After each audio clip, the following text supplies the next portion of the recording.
പഠിക്കണ സമയത്ത് സെക്കൻഡ് സാറ്റർഡേയോ സൺഡേയോ അല്ലെങ്കിൽ ഏതെങ്കിലും ഒരു പബ്ലിക് ഹോളിഡേ വരാനായിട്ട് കാത്തിരിക്കെ ആ സമയത്ത് അമ്മച്ചി എന്തെങ്കിലും സ്പെഷ്യലായിട്ട് ഞങ്ങൾക്ക് ഉണ്ടാക്കി തരേ. ആ സ്പെഷ്യലായിട്ട് ഉണ്ടാക്കി തരുന്നതിൽ ഒരു മാസ്റ്റർ പീസ് തന്നെയാണ് ഈ മുട്ട റോസ്റ്റും അതുപോലെ തന്നെ നല്ല പഫി ആയിട്ടുള്ള പൂരി. എനിക്കാണെങ്കിൽ ഈയിടെയായിട്ട് പൂരിയും അതുപോലെ തന്നെ മുട്ട റോസ്റ്റും കഴിക്കാൻ ഭയങ്കര പൂതി.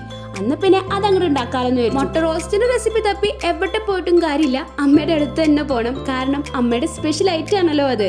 അങ്ങനെ അമ്മേനെ ഫോൺ വിളിച്ച് അത് എങ്ങനെ ഉണ്ടാക്കുന്നേ എന്നുള്ള കാര്യം മനസ്സിലാക്കി എടുത്തു. ഒരു വശത്ത് മുട്ട റോസ്റ്റും മറ്റേ വശത്ത് നല്ലോണം പൂരിയൊക്കെ ആക്കി വരുന്നുണ്ട്.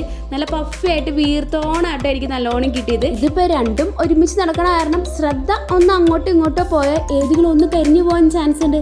അതുകൊണ്ട് രണ്ട് കൈയും ഒരുപോലെ പ്രവർത്തിച്ചുകൊണ്ടിരിക്കണം. അതായത് നല്ല ശ്രദ്ധ വേണം, ശ്രദ്ധ പോകാൻ പാടില്ല. സ്പെഷ്യൽ ആയതുകൊണ്ട് തന്നെ എന്തെങ്കിലും ഒരു സ്പെഷ്യൽ ഇൻഗ്രീഡിയൻസ് അതിനകത്ത് ചേർക്കാതിരിക്കില്ലല്ലോ.